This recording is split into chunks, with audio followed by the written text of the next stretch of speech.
नमस्कार, KCN news में आपका स्वागत है। आज हम रिपब्लिक पार्टी ऑफ इंडिया 58वें दिल्ली प्रदेश अध्यक्ष मिर्जा मेहताब बैग जी से क्षेत्रीय मुद्दों पर सीधी बात करेंगे। मिर्जा जी, खबर कंट्रोल न्यूज़ में आपका स्वागत है सर।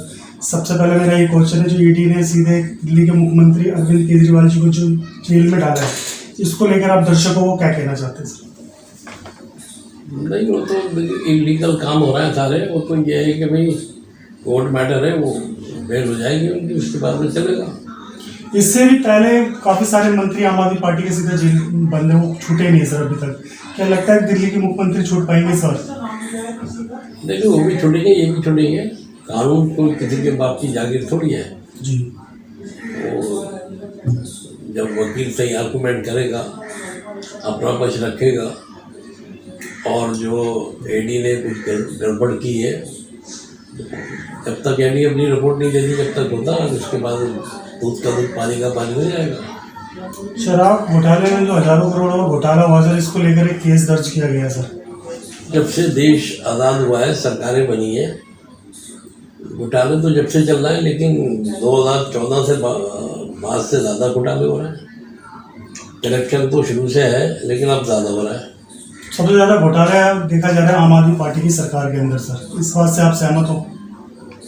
नहीं, मैं ये नहीं कह रहा आम पार्टी कर रही है, बीजेपी कर रही है। मैं तो ये कह रहा हूँ कि घोटाले शुरू से, जहाँ जहाँ हमें रोड बनवाने, पुल बनवाने, इंडस्ट्री बनवानी है, या जो भी कुछ बनाना है, वह ठेकेदारों को ऑर्डर दिए जाते हैं। जो सरकार के खास होते हैं फिर वो घोटाले करते हैं। सुनीता केजरीवाल जी ने आज बयान देने का कहा था कि जितने भी घोटाले हुए हैं, जितने भी पैसे प्रॉफिट हुए हैं उस कमाई को, वो सीधा बीजेपी के अकाउंट में जमा हुआ है सर। इस बात से भी सहमत हो आप? मैं क्यों, तो कागज बता रहा है, सबूत बता रहा है, पूरी दुनिया देख रही है। सिर्फ भारत का मीडिया, इलेक्ट्रॉनिक मीडिया छोड़कर पूरी दुनिया का मीडिया दिखा रहा है जी। पूरी दुनिया का प्रिंटर मीडिया लिख रहा है उसको। आप सहमत हो मिर्जा साहब?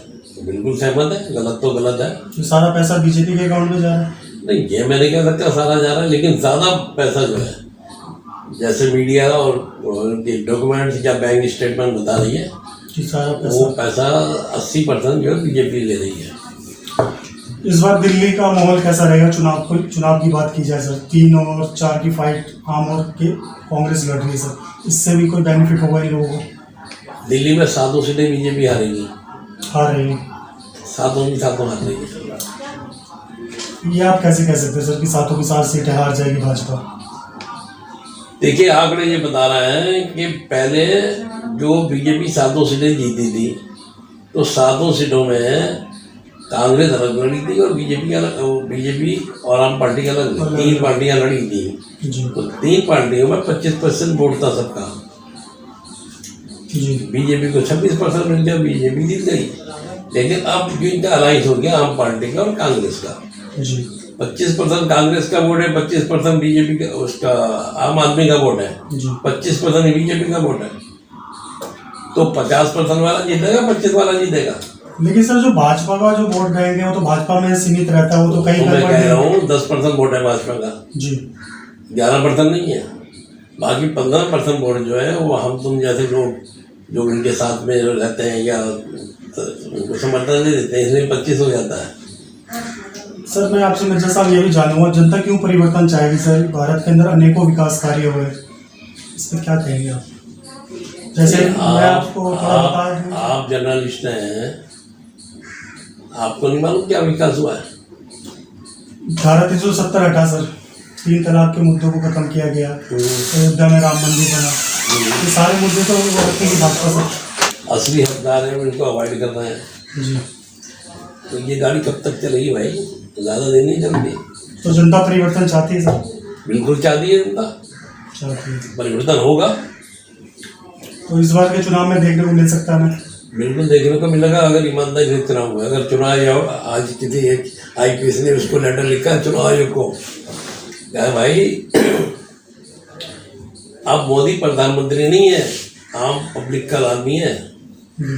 सरकार बैंड हो गई है, सरकार खत्म हो गई है, अब नई सरकार बनेगी, जब तक के लिए सबकी पावर छीन ली गई है। तो आम लीडर की तरह डील कर, प्रधानमंत्री की तरह नहीं करी से। ये चुनाव आयोग को लेटर लिखा है उसने। अच्छा, कितनी सीटों पे आप लड़वा रहे हैं अपने कैंडिडेटों को सर? हम तो भाई बाबा साहब के अनुयायी हैं। जी हमारा लीडर कहीं भी हो, कहीं भी रहे, हमें इससे क्या लेना। हम तो बाबा साहब की विचारधारा से जुड़े हुए हैं और बाबा साहब की विचारधारा ये कहती है सही बात कहो, हकदार को उसका हक दिलवाओ, जिसके साथ ना इंसाफी हो रही है उसके साथ खड़े रहो, उसको इंसाफ दिलवाओ। इस विचारधारा में हम जुड़े हुए भाई। अब ये तो हम वक्त बताएगा कि भाई किसके फेवर में बोलेंगे, किसके फेवर में नहीं बोलेंगे। लेकिन आज जनता परेशान है, कमर तोड़ महंगाई है, प्रशासन जो है लखमामारी की प्रशासन है, अफसरशाही चल रही है। वो ये जमहूरियत के खिलाफ भी है, देश के खिलाफ भी है, देश की जनता के खिलाफ भी है। अब देखो चाइना हमारे लद्दाख के नौजवान, गोरखा लैंड के नौजवान चाइना की फौज में भर्ती हो रहा है। भारत का नौजवान चाइना की फौज में भर्ती हो रहा है, हम उनको अपनी फौज में भर्ती नहीं कर रहा है। अब ये आने वाले समय के लिए तो मर जाएंगे, तब बुढ़े होगा, कोई 70 साल का, कोई 75 साल का होगी, ये तो मर जाएंगे दादा। ये आने वाली नस्लों के अदर कंट्री में जाके शामिल हो रहे हैं। हाँ, तो ये सारा कुछ हो रहा है और मैं समझता हूँ इस देश की सबसे बड़ा जो आतंकवाद है वो इलेक्ट्रॉनिक मीडिया है। अगर हमारी सरकार बनी तो 10 साल की सजा और 10 करोड़ का जुर्माना, लाइसेंस कैंसिल, मीडिया वालों जितना एंकर है ये। और अंत में क्या मैसेज देना चाहेंगे सर आप? मैं तो मैसेज यही कहना चाहता हूँ, हर पार्टियों से कहता हूँ भाई आप पढ़े लिखे नौजवानों को अपना उम्मीदवार बनाओ। बिल्कुल शिक्षित जब तक लोकसभा में और विधानसभा में पढ़े लिखे नौजवान नहीं पहुँचेंगे, जब तक ये देश तरक्की नहीं करेगा।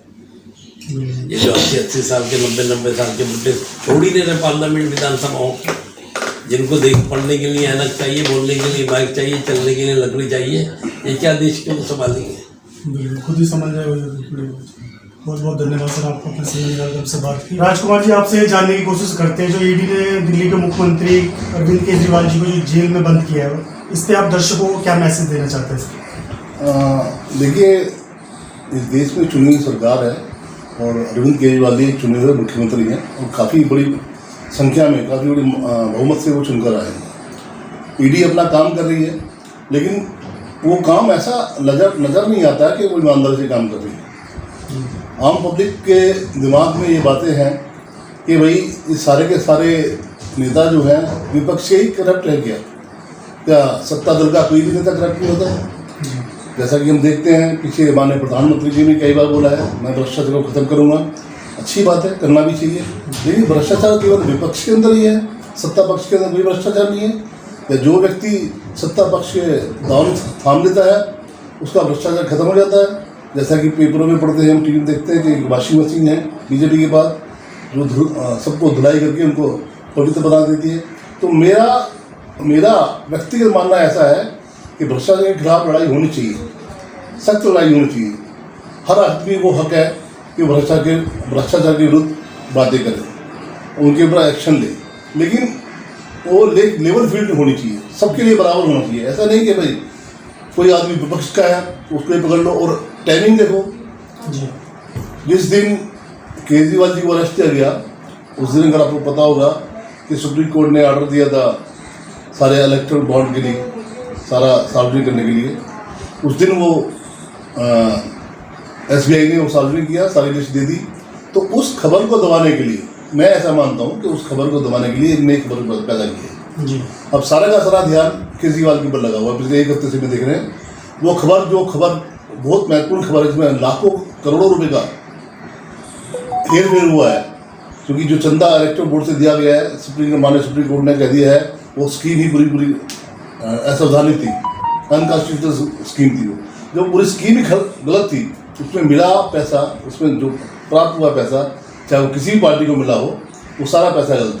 तो सारे पैसे की रिकवरी होनी चाहिए और सारा का सारा पैसा सरकारी खजाने में जमा होना चाहिए, जिस पूरी पार्टी को गया। सर, सुनीता के केजरीवाल जी का भी बयान आया था कि जितना भी पैसा जो शराब घोटाले से जितने भी पैसे होल्डिंग की गई, सर वो सारे का सारा पैसा भारतीय जनता पार्टी के फंड में जमा किया। और ये तो उससे मिल रहा है, ये चीज़ तो आपको उस पूरी की पूरी लिस्ट से मिल जाती है जो माननीय सुप्रीम कोर्ट ने के कहने पर SBI ने जमा कराई है। उसमें पूरा पता लग रहा है कि कब कब कब किस किस पार्टी ने बॉन्ड खरीदा और किसको दिया, वो सारा का सारा। तो इस बात से सहमत हो सर आप? हाँ, निश्चित रूप से, क्योंकि ये सब चुनावी हथकंडे नहीं लग रहे आपको? बिल्कुल ये चुनावी हथकंडे हैं एक पार्टी को दबाने के लिए।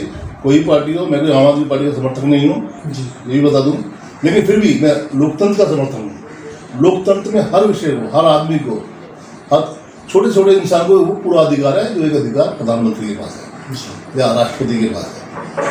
लोकतंत्र की यही खूबी है और हमारे संविधान की यही खूबी है कि चपरासी का बच्चा भी हो उसके पास भी वही अधिकार है, प्राइम मिनिस्टर का बच्चा हो उसके पास भी सामान्य अधिकार, समानता की।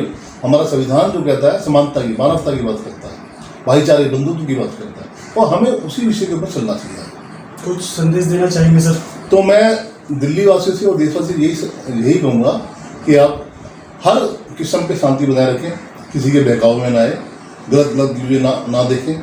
व्हाट्सएप पे बहुत ऐसी सामग्री आती है जिससे आपका खून फूल जाता है, कभी कभी लगता है कि मैं खुद ही उठ के हिंसा करने लगे। हिंसा से दूर रहे और अच्छे टीवी चैनलों को देखें, अच्छी खबरों को पढ़ें, अच्छी किताबों को पढ़ें और अपने मन में विचार करें और विचार करने के बाद ही कोई निर्णय लें। आने वाले चुनावों में, लोकसभा के चुनाव जनरल इलेक्शन होने वाले हैं अप्रैल में, शायद 19 अप्रैल को पहली वोटिंग होगी, उसके बाद ये 1.5-2 महीने तक प्रक्रिया चलेगी। तो अपने मत का प्रयोग करें, अवश्य करें और सोच समझकर अपने मत का प्रयोग करके अपने पसंद की पार्टी को विजयी बनाएं। धन्यवाद सर।